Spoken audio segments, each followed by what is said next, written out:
Happy 420, everybody. Hopefully this video will actually make it onto YouTube. We've been having technical difficulties. However, we are recording officially on 420. We are card holders, so we might have a little bit of extra fun on this episode, right, babe? Right. We're off to a good start.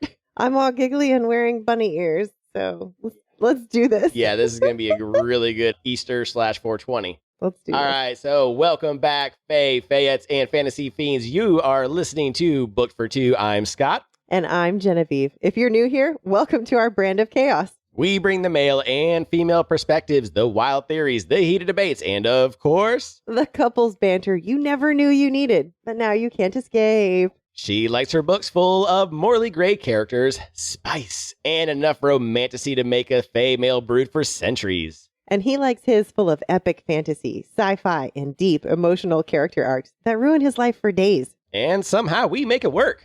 Okay, before we tie our cloaks, hop on Casita and fire one last petty arrow into the sand, we need to talk about gin rummy. Do we, though? I mean, I am currently losing 753 to 374. Hey, and people have come back from worse. Okay. Listen, babe, at this point, it's not a comeback. It's a slow motion montage set to sad trombone music, and yet you still don't want to start over. I am not a quitter. This is a slow burn comeback, baby. It might take like 2-3 years, but we're coming back. You know what? We might still be on the Throne of Glass series still, so that's okay. That's true. Look, we are two grown-ass adults playing gin rummy on both Friday and Saturday nights. You know, at this point, we might as well join a bingo hall if we can find a smokeless one. It's giving senior center realness. Someone bring us some pudding and a murder mystery podcast. Ooh, or we could turn this into one. There we go. Oh, we are absolutely one space heater away from joining the AARP book club. Honestly, okay, that's vibes. I'm okay with that. All right, when we last left off, Celaena and Ansel had just returned to the fortress after borrowing some horses and playing desert diplomacy with Lord Beric. Casual. Somehow they didn't get kicked out, which is wild, considering they committed light treason, but instead landed themselves on poop patrol and early morning stable duty. Honestly, it was a win. Celaena gets to stay. The master's still watching, and the vibes between her and Ansel, complicated but still strong. But something's shifting between rooftop snake training, late night festivals, and a growing tension she can't quite place. Celaena's starting to question everything and everyone around her. And that includes Ansel. The friendship, still solid, but not without crack. This week in The Assassin in the Desert, Part 2, we're diving into chapters 7 through 12. And trust us, the sand's about to get a lot hotter. But first, yeah, it's shameless plug time. But hear us out. This part actually matters. Subscribing, following, leaving a review. It's not just numbers. It helps other book nerds find us, and it helps us keep making the show better for you. So if you've been listening and loving it, or even if you got notes, we want to hear it. Your support means everything to us. And make sure you're following us on socials for sneak peeks, behind the scenes, chaos, and updates. Every Saturday, Sunday, we post the chapters we're covering next so you can read along or read ahead and scream in silence, whichever. And if you haven't already, come hang out in our Discord. Want to scream about plot twists in real time, theories, unhinged book rants at 2 a.m.? We've got space for that. Our bookish chaos crew is growing fast, and it's a vibe. Grab the link from our socials or the episode description and come join us. Zero judgment, just pure reader energy. Oh, and now you can watch us on YouTube. Yes, our beautiful, overly expressive faces are now part of the experience. Rants, spirals, spicy scene reactions. You can witness them in full HD. And full disclosure, since I do all the editing while being a husband, dad, and trying to keep my sanity with my job and the software we're using, episodes will most likely drop Thursday or Friday, depending on how much life is lifting that week. And if you ever listen to an episode and think, wow, I have thoughts, good news. We want to hear them. Join us live Wednesday at 7:30 p.m. Central on TikTok. Sometimes we debate theories. Sometimes we spiral about character deaths. Ooh. And sometimes make Scott read spicy parts out loud. Oh, and stickers and bookmarks are available whether you want to deck out your water bottle, Kindle, laptop, or just pretend to be organized with a cute bookmark. We've got you covered. Get them at bookfor2.com or through the link in our socials. Okay, now, before we hit play on the trauma, 2 quick warnings. This episode contains spoilers for Throne of Glass, Crown of Midnight, and I guess the Assassin's Blade at this point. If you're not caught up, consider this your official spoiler warning. Also, quick heads up for anyone new. This is an adult content show. We swear like emotionally unstable side characters. We talk about murder like it's brunch. And yeah, there's a decent chance we'll describe spicy scenes with the enthusiasm of a Food Network host.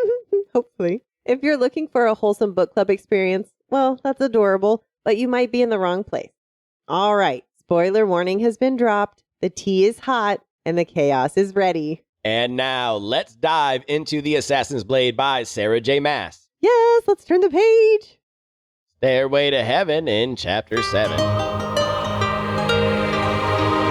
How to hold a blade without drawing it.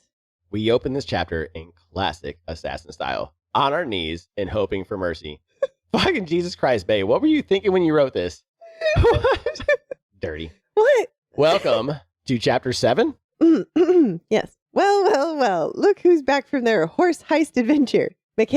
Michael, is already waiting when they return to the fortress, and it's not a warm welcome. They're marched straight to the Mute Master, kneeling like two kids sent to the principal's office. Only this time, it's an ancient assassin who can probably kill with one finger. As Celaena waits for judgment, her brain decides now is a great time to dredge up trauma. Specifically, Sam screaming, "I'll kill you!" over and over as Arabin had beat her. That moment hits her like a punch to the chest, and she's not even sure why it came back just then, and neither am I. Anywho, there's no time to unpack that because the master is watching. Ansel tells him, hey, we'll return the horses. She can handle Lord Barrick. She's been doing it for years. When the Mute Master touched her, Celaena flinched. Reflexes still set to survive first, process later. But instead of a blow, he made her meet his eyes. Not angry, just disappointed. Like Jedi Council level disappointment. Ooh. That kind that makes you wish they had just smacked you instead. Then he let her go.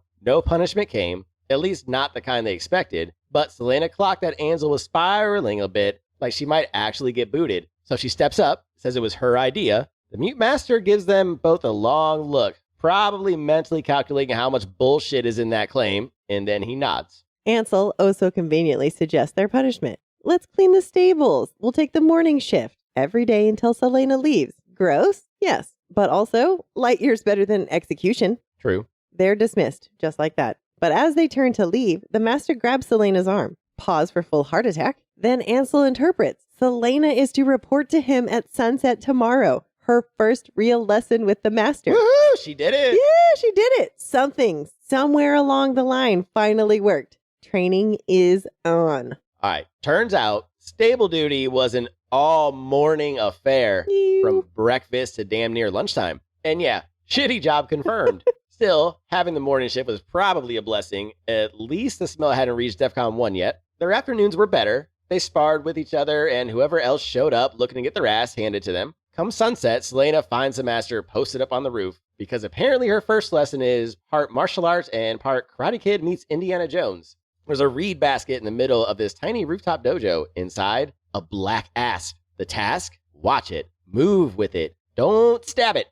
Which honestly was probably her first instinct. Probably mine as well. But no, this is about control, precision, big brain assassin energy. Every night that week, Celaena climbed back onto that rooftop, face to face with the asp. Same drill. Watch, move, mirror. No strikes, just patience, precision. Figuring out how to hold your body like a blade that hasn't been drawn yet. Then the bats came into play. Suddenly she's hanging from the rafters, trying to match their impossible stillness, listening the way they did. I'm Batman. Focusing on one sound in a sea of chaos, like some echo-hunting ninja acrobat, like Batman. Then it was jackrabbits, not for target practice, for stillness, for knowing when not to run. They stayed exposed, vulnerable, and still managed to survive. That kind of awareness, that was the lesson. The master didn't spell anything out. He just stood there, watching, waiting. And once in a while, he'd offer a quiet note, something she hadn't noticed. A breath, a twitch, a truth about the animal she hadn't picked up on just yet. No grand speeches, no praise, just a steady hand guiding her towards something sharper. And okay, maybe it was working. Over the next couple of weeks, she didn't see much of Ansel outside of their glamorous daily date with manure. After those long rooftop training sessions, Celaena was in no mood for small talk. Honestly, she was operating at full gremlin mode most mornings. But Ansel, she was straight up thriving. Happier every day. whatever vibe she was writing, it was starting to rub off. Celaena usually crashed between lunch and sunset, no surprise there. Aunt Michael and Ilias, also basically ghosts, but hey, at least Lord Beric wasn't out here throwing another tantrum. Apparently Ansel's post-Horth theft diplomacy worked, which, I really didn't see that coming. But in those quiet rooftop moments, before the sun dipped low and the asp even stirred, her mind would drift to Sam, to that memory of him screaming at Arabin. I'll kill you. She never pictured that coming from him. Not like that. Not for her. Something had shifted in Skull's Bay. Something sharp. And if she let herself think too long about it, if she followed that thread all the way to the end, she knew exactly where it would lead. So she pulled back, changed the subject every time. But the thought lingered, quiet and coiled. All right, we got some training. We got some punishment. Let's go back to the top. So the punishment for their actions was not a beating, which is what Celaena's used to from Arobin. Oh, thank goodness. And they got to pick their punishment, and it was actually kind of smart. We stole the horses, and so we'll, do the stalls. I wonder if that was normal for them to pick their own punishments, or if the Mute Master just decided that that was how this one would be taken care of. But it seems like maybe that was kind of... I think that's how he runs things there. That's interesting. Like if it's a compensatory punishment for the thing that they did, maybe? No, I see exactly what SJM is doing here. So what she's doing is an Eastern versus Western thing, which is kind of actually vice versa here because Rifthold and Otterland is in the East here and this place is in the West. But, Eastern philosophy, the silent assassins sound exactly like what I subscribe to. Taoism, Buddhism, Zen Buddhism even. So it's a much more transformational leadership. So the reason why he would have them pick their punishment is because he's teaching them a lesson. I do not need to punish you. What would you do to punish yourself? What do you think is the appropriate punishment for what you did? Versus Arobin, I'm just going to beat your ass and there's no lesson other than fear. Yeah. Now I just learned fear. And that also goes to parenting as well. Yeah, that's true. Ass whoopings versus what he is doing, basically. Mm-hmm. I mean, everyone calls it gentle parenting, but it's literally what the Zen Taoists, the Zen Buddhists, and all that do whenever they discipline. That's what they're taught, or what we're taught. I like it. I didn't realize that that's where that stemmed from. Yep. That's fabulous. Yeah, and so it's very deep for me because this is what helped me get out of my funk years ago was Taoism. Mm-hmm. I mean, my entire sleeve is based off of Taoism, so this novella hits really hard, especially this part with her training with the animals, learning how to move with them, because again, nature is extremely important in Taoism and Buddhism, the Eastern philosophy, be one with nature, move with nature. It's just really cool, seeing that side of things. And I think SGM taking her time to learn these customs and weaving it into her story as well. Ooh, I love that. Yes, to learn that and weave that in. Yes. So then in that thinking, what was it that you think the Mute Master saw in her that made him decide to train her? Her selflessness. Because she was willing to take the fall for Ansel's actions? Yep. Oh. He saw selflessness, and that's what he wanted to see from her, to be humbled and to be selfless. Okay. Because that was her biggest thing, because you called her Bougelina all the time. And yeah, yep, that's true. and that's her biggest downfall is that, and she doesn't trust or rely on others. And here she is trusting Ansel, and so everything that the Mute Master wanted to see is seeing from her. Okay. So then you really love the animal movements and everything because that's all Yes. Tai Chi, Yes. Kung Fu.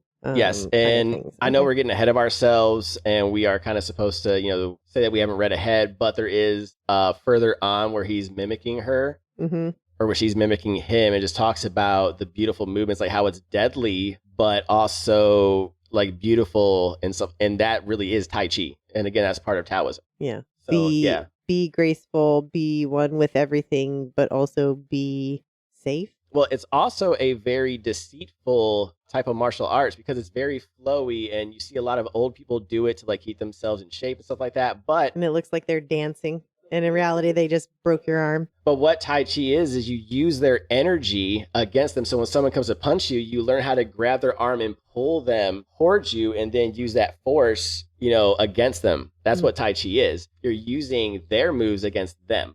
Okay. And that's what you're taught. So it's a beautiful movement. And Shang-Chi, yep. One of my favorite Marvel movies, his mom and what he learns at the end is Tai Chi. She uses Tai Chi, when they're fighting at the beginning and she's whooping his dad's ass, who's like, the 10 rings guy. Yeah, that's right. She totally whooped him. I'm sorry, That I was could great. talk about this shit all day. I see that.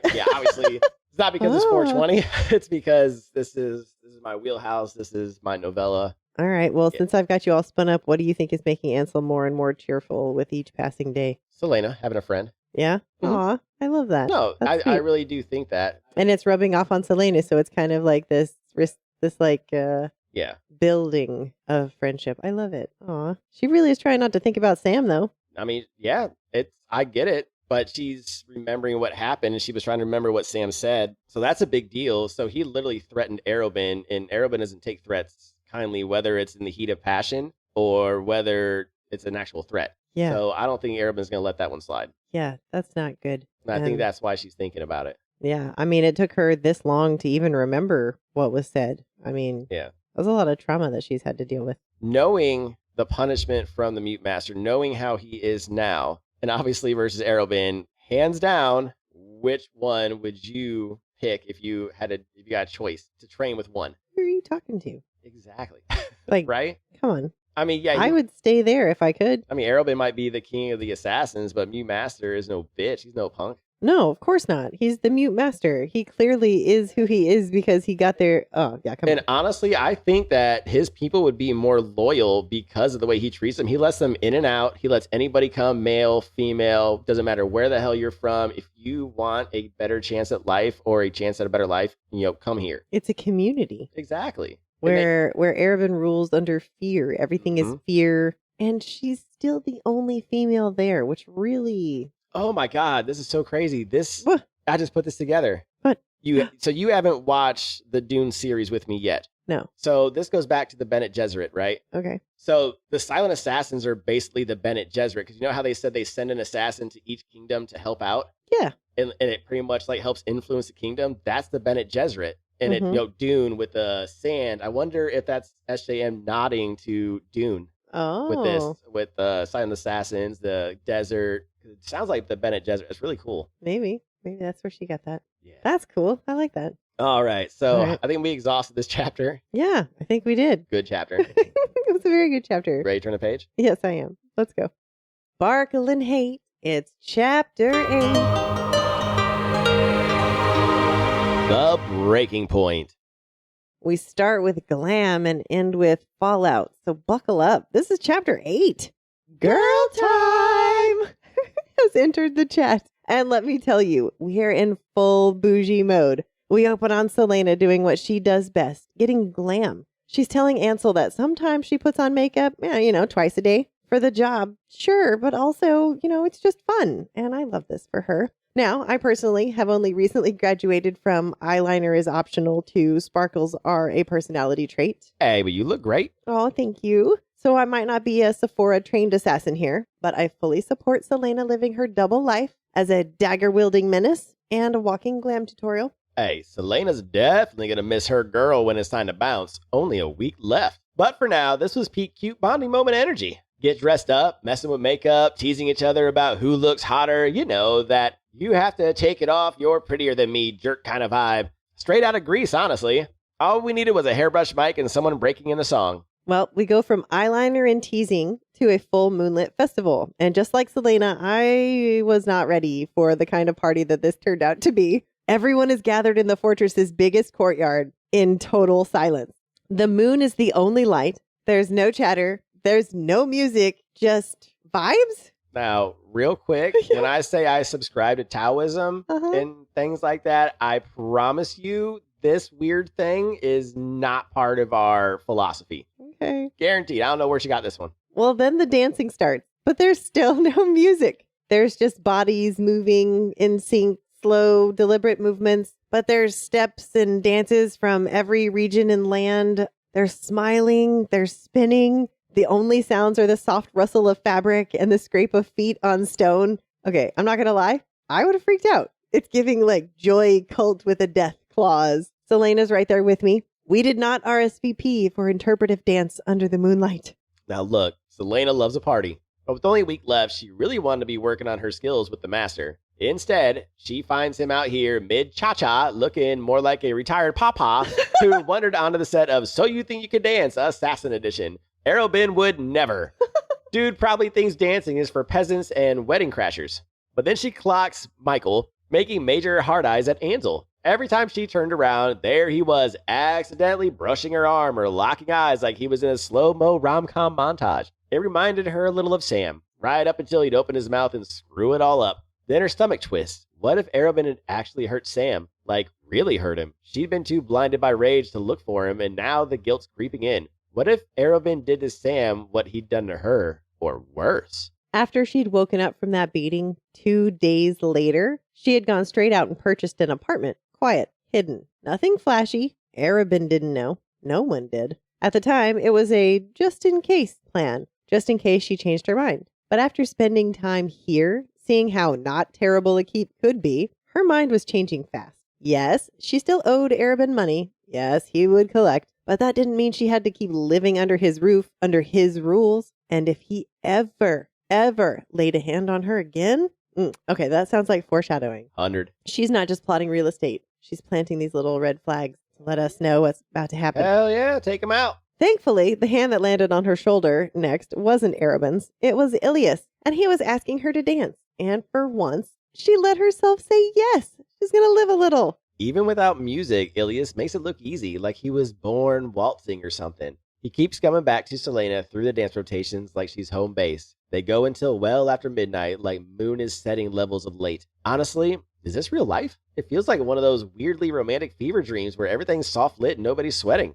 Eventually, she taps out, finally tired, and Ansel and Michael are still off in their own little moment, so she lets them be. Ilias walks her back in silence, just chill. But when they stop at her door, she doesn't reach for the handle, just turns around instead. And suddenly it's like, ooh, we're in that kind of scene now. What would he think if he knew that she'd never been kissed? And he pulls all the right moves. The slow step closer, the hand curling around her waist, the other brushing her neck, his thumb gently tipping her chin up. It is textbook. It's soft.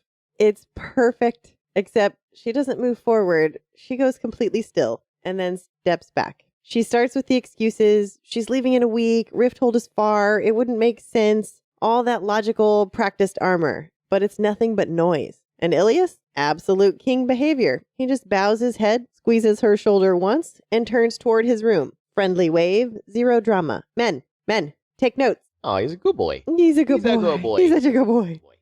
But then she's alone, and the truth catches up to her. It wasn't the distance. It wasn't the timing. It was Sam. It's still Sam. Always be Sam. Yeah, Sam. Scene change. Ansel didn't come back to the room that night and rolled in the stable still rocking yesterday's outfit. Not that she's here for any comments from Celaena. She's already getting it from the other assassins. Funny how no one gives Michael shit. Nah, he gets high fives and nods like he just won the damn Triwizard Tournament. Same old story, different continent. Guy sleeps around. Stud. Woman does. Slut. Seriously, fuck right off with that. Even with the judgment, Ansel sticks around. Why? Because Michael gives her that little extra attention and training. And yeah, that matters when you're constantly fighting for scraps of respect. Celaena keeps her mouth shut. It doesn't sit well, but she lets it slide. Until Ansel doesn't. She snaps. And we quote. Because this is too good. All right, so we have not done this in a while. We decided to bring some quoting back, and unfortunately, I am Ansel, so I apologize for what is about to happen. Not all of us can so easily convince the master to train us. I'm not entirely sure why he changed his mind. Oh, the noble, clever, beautiful assassin from the north, the great Celaena Sardouthian, has no idea why he'd want the trainer. No idea that he might want to leave his mark on you too, to have a hand in shaping your glorious fate. Yes, my glorious fate, shoveling dung in a barn, a worthy task for me. But certainly a worthy task for a girl from the Flatlands. I didn't say that. Don't put words in my mouth. Why not? I know you think it, and you know I'm telling you the truth. I'm not good enough for the master to train me. I began seeing Michael to get extra attention during lessons, and I certainly don't have a notorious name to flaunt around. Fine. Yes, most of the people in the kingdom know my name. Know to fear me. But you want to know the truth about you, Ansel? The truth is, even if you go home and get what you want, no one will give a damn if you take back your speck of territory. No one will even hear about it, because no one except for you will even care. But Angel stalked past her and said, "You're just a spoiled, selfish bitch." And with that, she left Celaena to finish their morning chores alone. All right, well, moving. Let's move on from that one. Start at the top there. So wasn't it Ansel's birthday? Yeah, they were having a good old time. Okay. At first, right? Yeah, yesterday was Ansel's birthday. They were having girl time. Good times, makeup. I don't really know anything about makeup, so it sounded like fun, I think. But you could tell there was a little bit of hostility. Like, Celaena got a little bit jealous when she saw Ansel looking a little bit better than her. She was like, No, that wasn't real. Oh, everything you say has a little bit of truth to it. Is that what you're going with? I thought that they were having a fabulously wonderful I'm not saying they weren't. I mean, I'm agreeing it's a joke, but there's a little bit of jealousy in there where she's like, damn, she does look better than me, though. I mean, Like, I can't say that's not true because at the very beginning, when she first noticed Ansel, she said, oh, she's the most beautiful woman. Mhm. So she has kept note of how beautiful Ansel is this whole time. So I can't say that you're wrong. I'm just bringing up how petty y'all are. Well, all right then. Anyways, do you want to talk about this weird party? Would you be down to attend the no music dance party? Is it 420 like it is right now? Then hell yes. I am down for that party because it seems like everyone's just vibing to their own shit. So I would just have sleep token in my brain the whole time and just, whoa. But I need something like, okay, I totally understand where you have your own like the silent disco ones where you have your own headphones and everybody dances around. I'm totally cool with that. But I just don't know about no sound at all. Got to. If everyone else is doing it, you're doing it. Jump off a bridge, you know? I am not a lemon. Join a cult. Listen, this is a cult. I am not a lemon. Listen, this is still a cult. I am only in the sleep token cult. I'm very quickly slipping into the Throne of Glass cult. Are we in the SJM cult? Probably. Oh man, we probably are. I'm 100% sure we are, but that's fine. Mm-hmm. I'm down. All right. I'll live with it. All right. You know, hey, at least we're self-aware cult members. Yeah. When it comes to sleep token and SJM. Yeah. All right. Well, I'm okay with that then. And hey, if we're gonna dive a little bit deeper into cults, I mean, the Silent Assassins are basically a cult. I mean, that's like some cult shit going on here. But I would still join probably in this world of Aurelia. Mm-hmm. I would 1,000% join the Silent Assassins. Well, definitely over trying to join Arabins. Well, joining anything at this point, that's like the safest place to be right now in Aurelia. Yeah, no, I could see that. Yeah. That makes sense. That's where I'm going. 'Cause, hey, you get to learn how to be an assassin by a guy who's not an asshole. You get to have cool school dances like this. That's just weird. But the desert is so hot. Well, maybe the person who threw the party, like maybe they take turns throwing parties, and the guy who threw this party was deaf, and everyone felt bad and was like, look, let's pretend to DJ and make music for Charles, the deaf guy, and that's his party. And then the next party is probably just bumping, you know. Did you just... What the hell just happened? I don't know. Why are you still on the party thing? I thought we were done with this whole chapter. I thought we were ready to move on to turn the page, and then you're still on the side of the board. I thought we were still there. We haven't even gotten to Sam yet. But did we get to Sam? I missed it. No. What do you want to talk about, Sam? There's a lot to talk about. She's thinking of Sam the whole time. That's why she didn't get her first kiss. We're numb to her first kiss because we saw it with Dorian. We saw her kiss Dorian and Kale. We saw both. We're not talking about that. Oh, this episode's a mess. Yeah, it is a total mess. I'm glad that you were able to edit this. Anyway, so Ilias seems like a genuinely nice guy. I might just leave it all in. Poor thing. She is definitely for Sam. But she keeps thinking about Sam.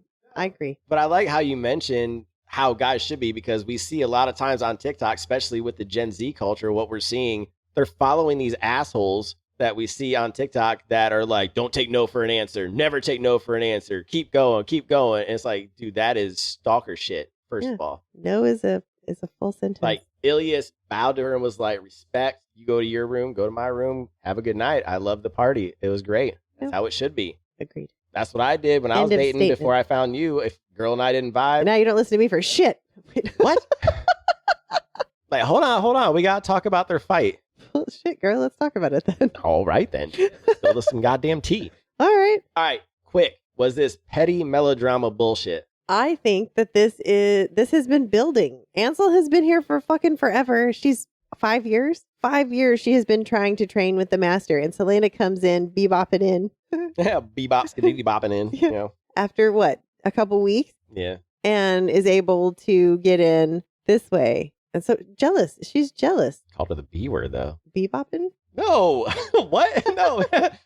Ansel didn't call her bebopping, called her bitch. Oh. Like, she called her a spoiled, selfish bitch. I'm saying that Celaena bebopped in after, and Celaena's been here for 5 years. 5 years waiting. So this is how much time Ansel's been waiting, and this is how much time Celaena's been waiting, and Celaena's just bebopping in. Or maybe Ansel's not doing the right shit to get noticed. Celaena just did the right shit to get noticed, and now she can train. So how is that Selena's fault for being good at what she does? Why are you yelling at me? I'm just taking her side. I agree with you. I know. Ansel has not done something, but Ansel is very upset, and that's what caused the fight. That's why she's saying that she's a spoiled, selfish bitch. Yeah, so we agree it's petty nonsense bullshit. Yes. Yes. Yeah. Speaking of petty nonsense bullshit, are you ready to turn the page? Yeah, let's go. Because you're mine, I walk the line. It's chapter 9.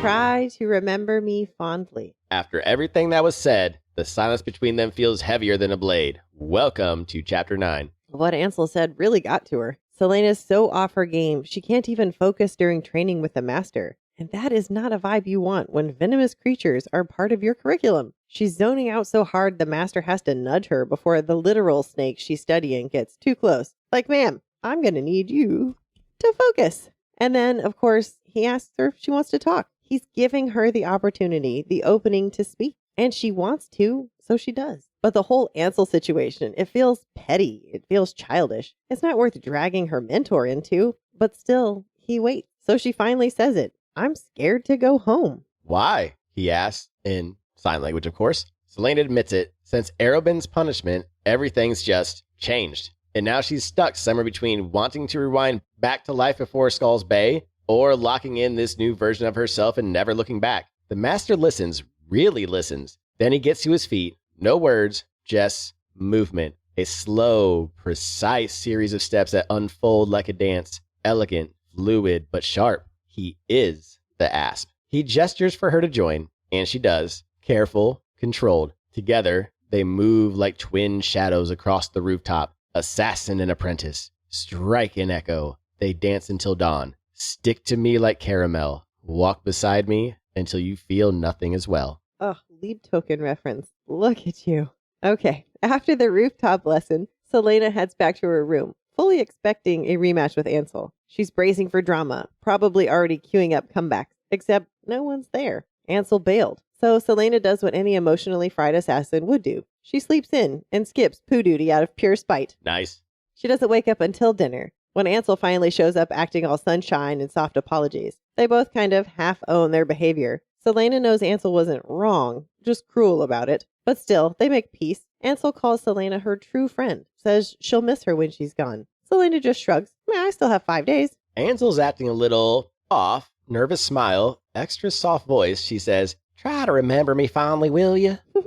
And Celaena answers, I'll try, but it might be hard. Oof. Ansel grabs 2 goblets of wine, raises hers for a toast. Celaena takes a sip. Why not, right? It's been a weird week. But as soon as the wine hits, she sees it. That flicker of sorrow in Ansel's eyes, and then everything tilts sideways. Poison, just like that. 1 minute you're in your room joking about missed chores, the next it's full red wedding. Oh, snap. Okay, did not see that coming. Let's break down chapter 9. First, let's go back to the beginning. Let's talk about her time on the rooftop with the master. She got some one-on-one quality speaking time with him. That's cool. And then is this the scene that you were talking about earlier with the Tai Chi? Yes, this is the exact moment. So it's very Karate Kid-like. And this also shows the vast difference between him and Arobyn, because Arobyn wouldn't give a shit about petty problems, because she even said, oh, this is petty. I don't need to tell him this crap about Ansel. But he cared because it's bothering her and it's keeping her from being at peace. Yeah, and it's keeping her from focusing, so he knows that something is wrong. Yeah. So he's teaching her this Tai Chi fluid movement style that I was talking about that helps bring the meditation, helps calm her down, brings, her feelings down to where she can reset herself. Brings her more into focus. Yep. I love it. All right. And then next, so we're back with Ansel and they are apologizing to each other for what has happened, the melodrama bullshit. And then we see it that, we were suspecting Ansel was being a little off lately and poison. Yeah, that's not good. I mean, clearly we know Celaena doesn't die, but what the F is supposed to happen now? Yeah, so I'm wondering how this is going to do with her trust issues, considering she's always had them and has slowly been starting to gain them back with Sam and Irene and now Ansel and the Mute Master and now this. So I wonder how this is going to affect her. Does she mention this at all in Throne of Glass She when does. they are doing the poison test? She does. Oh. Yes, you're right. This is mentioned. I didn't even think about that. So I do remember this. Something about betraying her and the Silent Assassins was mentioned in Throne of Glass. I forget which part it was when she was explaining that she had been there, or the part that you're talking about with the poison. No, good catch. I remember when I thought it was during like the poisons test and they were talking about Gloriella. Yeah. I know it's in there somewhere. I know they talked about it a couple times, but I don't remember. And apparently I know exactly what you're Gloriella. talking about. So anyways, sweet. All right. Are you ready to turn the page? I am. Let's go. Let's see what happens. Backstabbed again in chapter 10. Deserted. Who needs enemies when your friends drug you and leave you in the dirt? Welcome to chapter 10. All right. Who the fuck is hammering on a gosh damn anvil? Oh, wait, that's just her skull. And this isn't her bed. Nope. She's on the desert floor, curled up with Cassida. What the actual hell? Whatever. Well, could be worse. Could be dead. Ansel seriously messed this one up. It's night. Celaena's got no idea where the fortress is. No weapons, no swords, no daggers. But hey, there's a scroll and a lantern. Very Legend of Zelda Betrayal Edition vibes. She lights the lantern, unrolls the scroll, and boom, Ansel's handwriting. And the note says, I'm sorry it had to end this way. The master said it would be easier to let you go like this, rather than shame you by publicly asking you to leave early. Cassida is yours, as is the master's letter of approval, which is in the saddlebag. Go home. I will miss you, Ansel. Your southern accent was way better than mine. Celaena reads and rereads the note. She's being let go? Like a bad intern? No 2-week notice, no severance, no 401k rollover, just goodbye. That's shitty. Goodbye. She still had 5 days left. What did she do? Did she offend the master somehow? Did she miss a social cue? Was it the makeup? The wine? What had happened? Then she finds another scroll. This one's sealed with green wax, same color as the master's eyes, and stamped with his seal. Ansel did say it was a letter of approval, so maybe this isn't a full-on exile. Maybe. She tucks the letter away, spots the same celestial stag that shows up nightly like it's her personal North Star, hops on Cassida, and rides off toward Xandria, mentally replaying every conversation, every vibe shift, every eyebrow raise, trying to decode why she just got the boot with only 5 days still on the clock. Celaena chooses Xandria over Yerpa for a few reasons. 1, she's done with the damn sand, like spiritually and physically. 2, she doesn't have a guide this time. So what you're saying is she needs a Sherpa to take her to Yerpa. Oh my goodness. Really? Did he really do that? And 3, boats. She's earned a boat. But then the next day, from the top of a dune, she hears it. That rhythmic thud that only means one thing, marching. She and Cassida crest the ridge, and there it is. 200 soldiers flying Lord Barrick's banner, crawling across the desert like a slow-moving death sentence. They're headed one direction, and there's only one thing in that direction, the fortress. I was going to say the band. The band. Oh, One Direction. Then one of the mounted soldiers spots her. There's no way he knows who she is from this distance, but he does have a bow. She might be in range. And suddenly she's wondering, did the master know this was going to happen? Was this the real reason she was sent away? She gives the soldier a nod like they're, childhood buddies who used to throw rocks at chickens together. Then he nods back, probably just going with it so things don't get awkward, classic dude move. So, okay, maybe the master did know this was coming and needed her out of there for her own safety. Or maybe not. Either way, Celaena's like, cool, I guess I'll just keep going. It's just 200 soldiers under Lord Barrick's banner versus 70 mute assassins trained like freaking Unsullied. What could possibly go wrong? Right? Well, the next morning, Xandria just feels wrong. It's quiet. The kind of quiet where you know something's about to go very bad. Like the whole city is holding its breath. Even the vendor stalls are empty, which at first feels like a sign, but then she remembers it's not market day. Most days are like this, but still her skin's buzzing with some sense of something's off. She books a ship to Amir, a port in Melisande. Not where she wanted to go. Inish would have been better. Maybe even a chance to see Irene. Aw, come on, Irene. But no one's sailing that way. So it's Amir. And then her and Cassida will make the trek back to Rifthold. She's got hours to kill before the ship leaves, but nowhere to go. Cassida's too recognizable, so she has to keep to the shadows. Real fun vacation. While Cassida's sipping water, Celaena can't help but spiral. Did Beric's army make it to the fortress already? Were they ready? Or were they about to get completely blindsided? Something's just not adding up. Beric hadn't been with the marching soldiers. And sure, the king of Otterland would be thrilled to get the Mute Master's head on a spike. But the Red Desert still needs the silent assassins. They keep balance. They keep order. A complete wipeout? That would destabilize everything.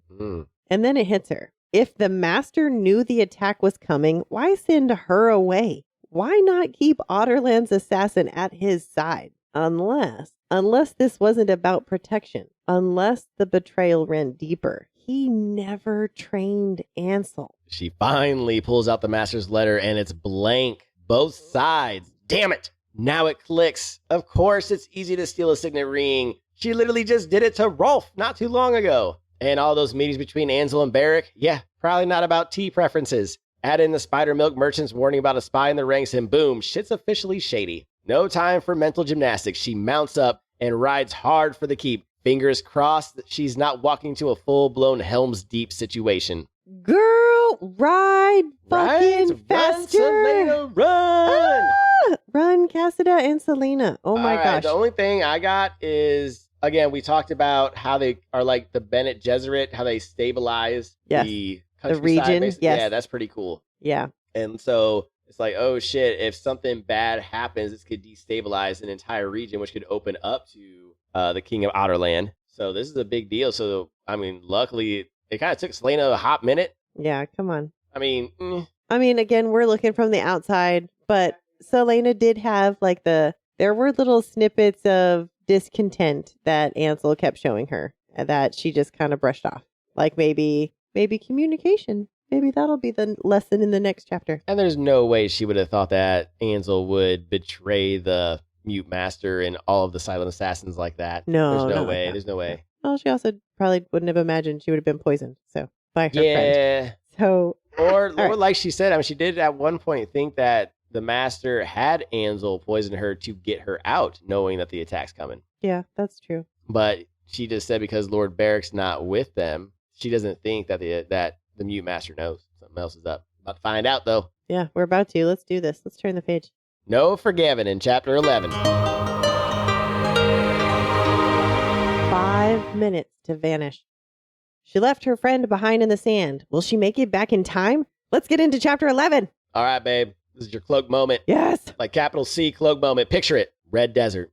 Sunset. Celaena on Cassida. Yes. Cloak whipping dramatically in the wind.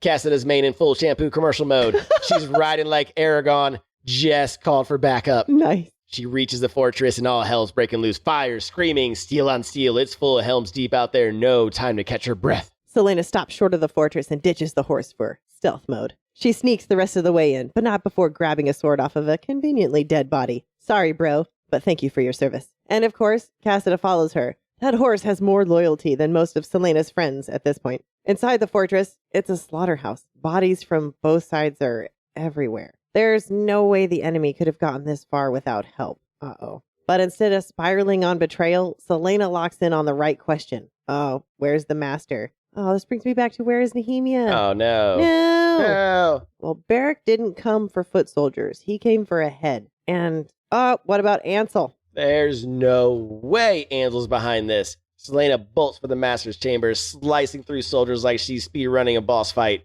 Then, bam!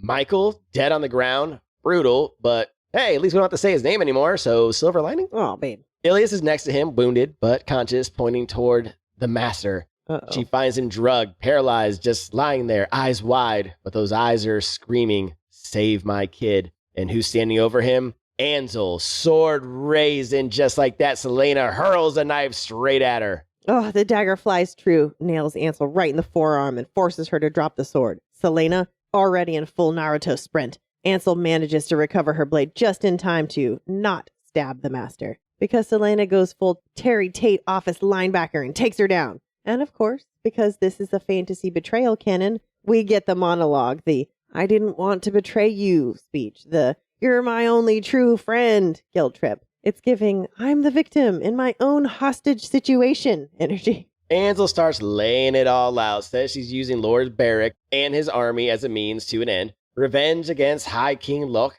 and honestly, Fair. But then she tells Celaena not to get involved. Yeah, no, Selena's got a conscience, remember? She tries to explain. She gets it. Really gets it. But she can't say why. Not yet. For Ansel, though, it's not just about the king. These men, they destroy everything. And you can see it on her face. This isn't just strategy. This is rage. Burn it all down kind of grief. Celaena keeps trying to reason with her, tries to get her to stop. But Ansel, she's already too far gone. She turns it into a recruitment pitch. We could change the world together. Yeah, okay, V for Vendetta. Then she lunges. The fight that follows is brutal. Celaena hadn't realized just how fast Ansel was, or how strong. And that armor? Okay, it's not just dramatic. It actually works. Mm-hmm. Ansel manages to pin her. Blade inches from Selena's face. Oh, how vain can you be? Afraid I'll scar your face? Oh my God, that was spot on to the voice actor that we listened to. What the hell? It was a little... Did you call her up and get a recording of that or something? I did not. Dude, that was legit. Good job. Thanks.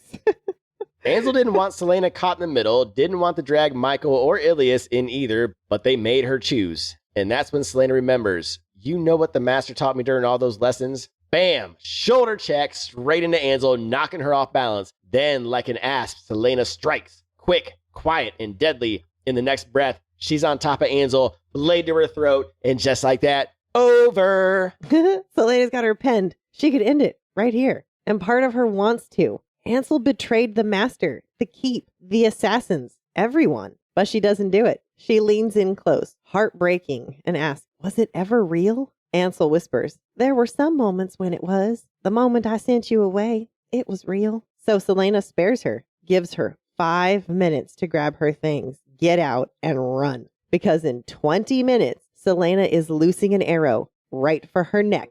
And if Ansel is still in range, well, that's on her.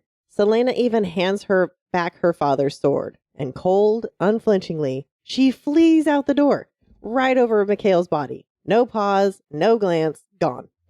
That is cold-blooded as hell, but let's talk about this whole chapter. All right, so you asked me a couple days ago about this chapter when you were taking notes, how I feel about Ansel right here.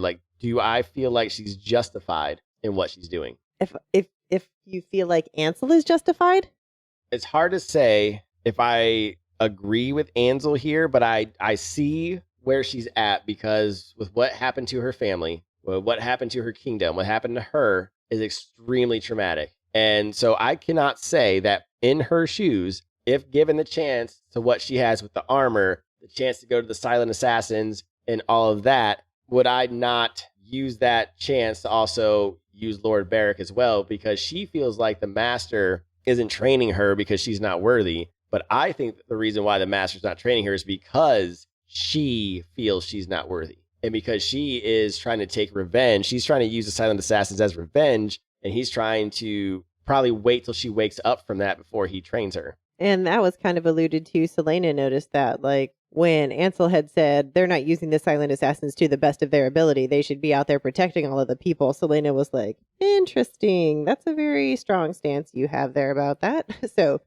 that was one of the times that she noticed that she had some pretty strong opinions about what they should or should not be doing. So yeah, you're totally right. But also what Ansel's talking about is almost like fascism. I mean, she is talking about full and total control. So she basically wants the silent assassins to control the region without her basically saying it. She's saying she wants us to have more influence with the way things are run, to get rid of men like Lord Bear, get rid of these evil men like Lord Locke or King Locke.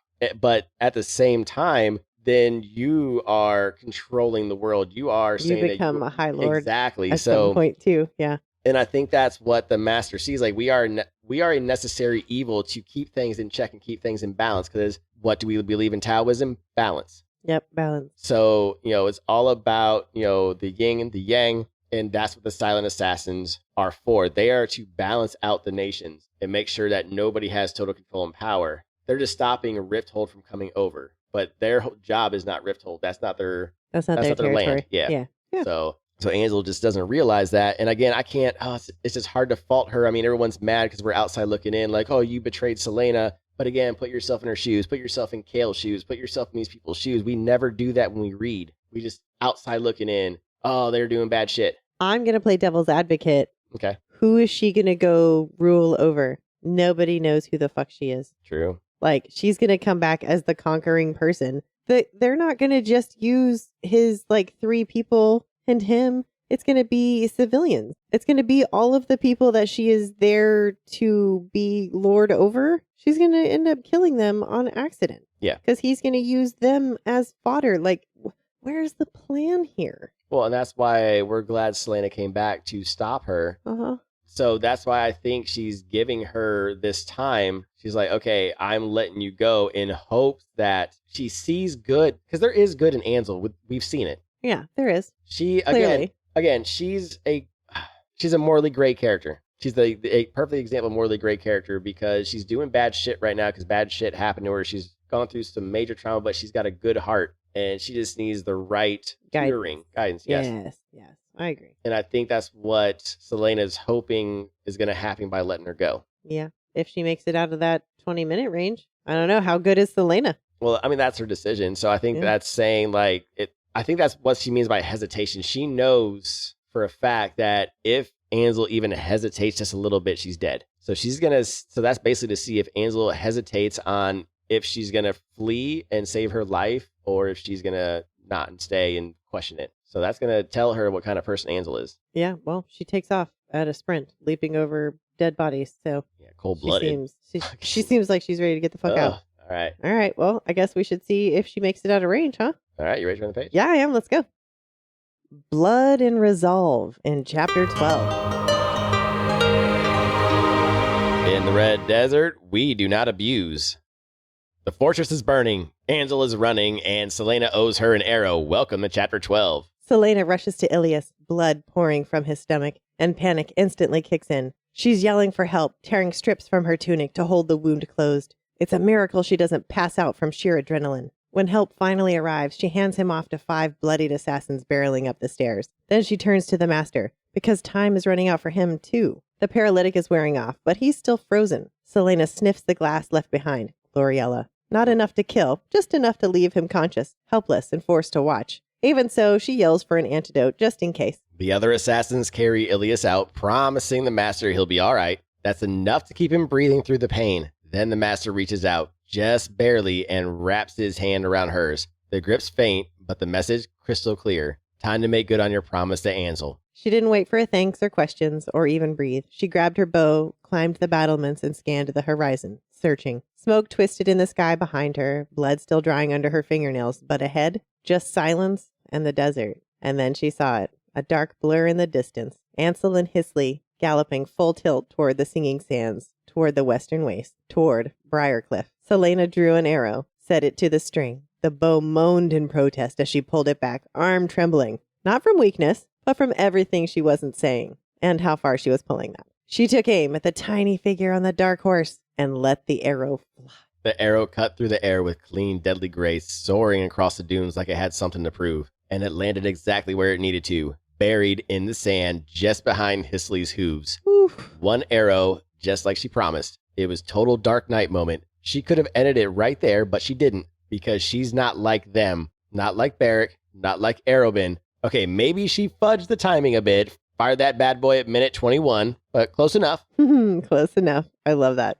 The next morning, the master summoned Celaena to his chambers. Ilias was recovering. No vital organs were hit, thank the gods. But the fortress was draped in mourning. 20 assassins had died. The silence this time wasn't sacred. It was grief. And then, just as she's settling into her seat, the master speaks actual words. I'm glad you didn't kill Ansel. I have been wondering when she would decide what to do with her fate. Celaena just about fell out of her chair. Like, he freaking knew. He'd known for years.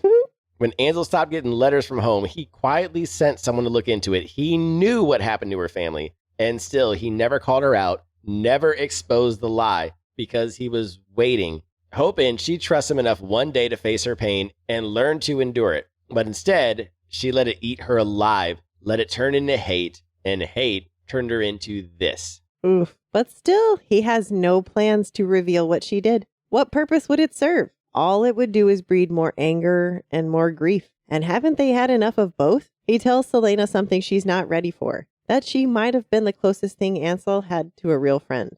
And that mercy, that arrow she loosed a little bit late, it'll echo in Ansel's heart far longer than any blade. Then, without fanfare, he hands Celaena the infamous letter of approval. And all she can ask is, wait, what about your vow of silence? And then, this man, this wise, composed, seen some shit mute master, he just fucking shrugs. Says he never took a vow of silence, just found it easier to shut up and eventually forgot he could talk. That's a fucking icon right there. Then he tells her she'll always have a home there, that she's going back to Rifthold with an escort. Someone's got to guard the wagon carrying her 3 trunks of gold, for saving his life and sparing Ansel's. And before she leaves, he hands her the letter. When you give your master his letter, also give him this and tell him, in the Red Desert, we do not abuse our disciples. Boom! That's how you end a chapter, son. That's a hell of a way to end a novella. Let's take it from the top. All right, 21 minute. Yeah, she took her time. Precision. Yeah. That's some precision right there. She's like, well, I could do it at 20 minutes. She let her go. Yeah, for sure. But I mean, right at the heels of the horse, that's boss moves. Yep, and we are definitely going to see her again, which is why she let her go. And also, if you remember, Ansel mentioned when she met a witch that she said it was her destiny to go to the silent assassin. Yes, that's why the witch didn't kill her and just let her go and fed her and all that shit. So this is all her destiny for something. Even the silent master said, I knew all this all along. Okay, yeah. The mute master kind of reminds me of Master Splinter. Okay. From the Teenage Mutant Ninja Turtles, Yeah. And SJM's our age, so she grew up with that shit. I'm just saying. But what I think is really cool, again, going back to the Taoism thing, that's why I wanted to look this up. So there's a thing that we believe in, which is called action with non-action, or effortless action, basically is what it's called. So, for instance, you want a promotion at work, so you do the work and you try hard to get a promotion, but you don't get sad or you don't get depressed or, you don't become anxious if you don't get that promotion. It is or it isn't, basically. You were exactly where you're supposed to be. Exactly. And that's how the master was with Ansel. He was like, I knew this was all going to happen, but she had to make a choice. Like, I knew what happened to her, but this was her story. This was her choice, and whatever happens, happens. So do you think that was the missing piece why he didn't train her? Yes. Okay. Yes. She was not ready. Yeah. No, that makes sense. Mm-hmm. All right. But I do like the master, how he was just like, I forgot how to talk, It was silent for so long. He's like, I never took a vow of silence. Like, everybody just assumed, and I just stopped talking because that seemed easier. So what? That's what I'm saying. Like, he's like a sweet, badass old man. He is Master Splinter. Yeah, I love it. From TMNT, I'm telling you. So this must be how she pays Arabin, right? Yes, that's what I'm guessing. This is how she pays Arabin back. Okay, so I wonder if we get to see how he squanders it. Yeah. Like, in that super fast time. No, but real quick, can we give a shout out to the boss quote at the end there? When you give your master his letter, also give him this and tell him, in the motherfucking Red Desert, we don't abuse our disciples, bitch, with 1,000 exclamation points, probably. Yeah, probably. Boss. Be sure and complete it with 1,000 exclamation points. Mm-hmm. Yeah. Love the mute master. Mm-hmm. All right. Yes. This was a kick-ass novella. I loved it. I'm sad it's over. I'm sad. I hope in future books we get to see some of the silent assassins and mute master again. I'm praying because I love them, obviously, as a Taoist. Yes. So, are you ready to do He Said, She Said? I am, I think, maybe. All right, let's go. All right, folks, it's time for He Said, She Said, the game where we test each other's knowledge of this week's chapters by guessing who said what. Or more accurately, it's the game where I win because Scott either overthinks it or totally blanks out. Excuse me? I'm just giving you the illusion of superiority. It's called strategery. Is that what we're calling it? Anyway, we've each picked 3 quotes, and the other person has to guess who said them. 30 seconds, no hints, no lifelines, maybe some multiple choice, if he begs. And apparently no mercy either. Let's get to it before Genevieve starts drafting her victory speech. And welcome back to He Said, She Said. All right, this is part 2 of Assassin and the Desert. Yep. And got some decent quotes. Okay. There's a lot of quotes in this one, so this one is going to be tough, I think. I'll be honest, I had trouble with my hard one. Oh, that's what she said. Anyways. I did not mean for that one, but it's the truth. Like the one, yeah, that one I struggled with. Well, we'll see how it goes. All right. Do you want to start this time? Oh, Yeah. you sure? In the spirit of 420? Yeah. In the spirit of 420, why don't you go first?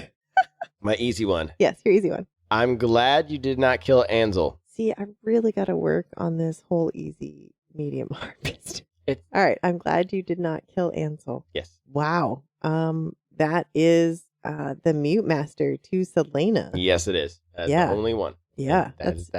So I'm scared now. Go ahead. Let's see how fast you can run. Shit. That's my medium one. Oh.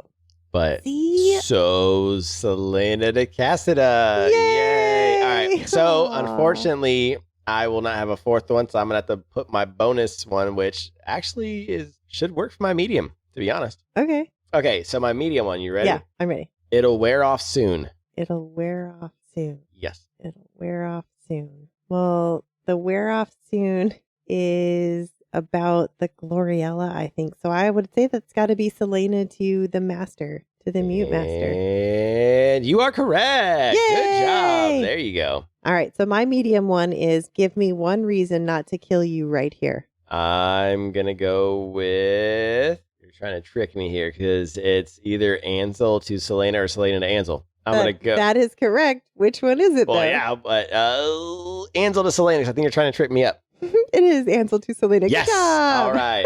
All right. You ready? Yes, I'm ready. For the hard one, right? Yes, the hard one. You look ready. I'm ready. Always. All right. You ready? Yes. He's miming his hands at me again, like a duck. Speaking. Yeah, no, I got that. Speaking. You're miming. I don't know who, though. Like, of course, that's fucking hard. I'm going to go with Ilias to Celaena. No! The Master to Celaena. He's telling her to talk when she's trying to figure out what her problem is. Okay. Yeah, I totally fucked with you on that one. I was like, bro, I don't know. Of course. Yeah. Yeah. Good one. I told you I couldn't find a good one for it. So. Fine. All right. Well, here's what's my yours? hard one. Yeah, what'd you pick? This is not the way. This is not the way. This is not the way. The way you say it. This is not. How am I supposed to say it? This is not. This is not the way. What do you want from me? This is a hard one? Yes. Not the way. You can't guess it. Celaena obviously. to Ansel. Damn it. Yes. Wait, how's that a hard one then? I don't know. Oh my God. What? Besides being useful for my work, it's fun. Is that your bonus? Yeah. Ansel to Celaena? No, it's Celaena to Ansel. About the makeup. See, it's only two people that talk, really. Whatever. The Mute Master said things. That was your first one, was something for the Mute Master. And then we had Celaena talking to a horse. So whatever. I don't want to hear any of this business. Yeah, but they're so obvious. Well, we could have had Celaena talking to Ilias when she was fumbling around with her words about why she didn't kiss him. So. Or get this. We could stop now and start reading The Assassin in the Underworld. We should probably do that. We could totally do that. Let's do that. First, we still got Assassin's Whisper, so let's go. Let's go. Welcome, Seekers of Secrets, to Assassin's Whisper. I am Obsidian, sharp as a blade, clever as a riddle, and never where you expect me. And I am Garnet, the shadow you sense but cannot see, and the voice that carries truths only the bold dare to hear. Together, we are the Keepers of Whispers, guardians of the secrets of Aurelia, entrusted to pass them on to only the most cunning assassins. This is your covert briefing, a recap of what has transpired in the world of Aurelia. Pay attention, assassin. The truth is a weapon, and we're here to make sure you wield it well. Listen carefully for every whisper. Welcome back, my deadly darlings. The whispers have been waiting for you. The red desert has peeled her down to the bone. The bruises have faded, but what's left behind is harder to bury. Grief, guilt, and a friendship turned razor sharp. Celaena Sardathian came here seeking redemption. What she found instead? Betrayal that hit far closer than the blade ever could. Because not all assassins wear their treachery on their sleeves. Some wear it like perfume, like armor, like grief disguised as purpose. Ansel of Briarcliff wasn't just a friend, she was a mirror. One Celaena was never ready to face, but in the end, it wasn't rage that defined her, it was mercy.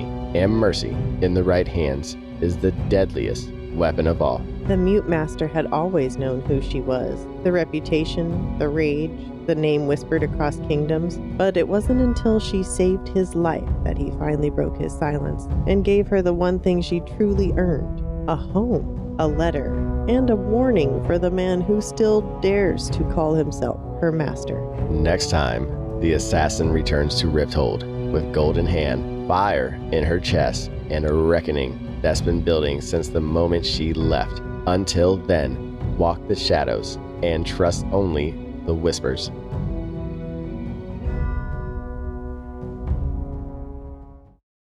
Thanks for joining us for this episode of Booked for Two. Don't forget to subscribe and leave a review to help other book lovers find the show. Follow us on socials at Booked for Two Podcast for behind-the-scenes content, updates, and sneak peeks. We'll also post next week's chapters every Sunday so you can read along. Join us for our live Q&A every Wednesday at 7:30 p.m. Central on TikTok. We'll answer your burning questions, react to your theories, and occasionally overshare our book-related emotional damage. Want even more chaos? Join our Discord. The link's in our bio. Come hang out, chat books, and get early access to exclusive content. Finally, don't forget to grab your stickers and bookmarks at bookedfor2.com. Until next time, keep turning the page.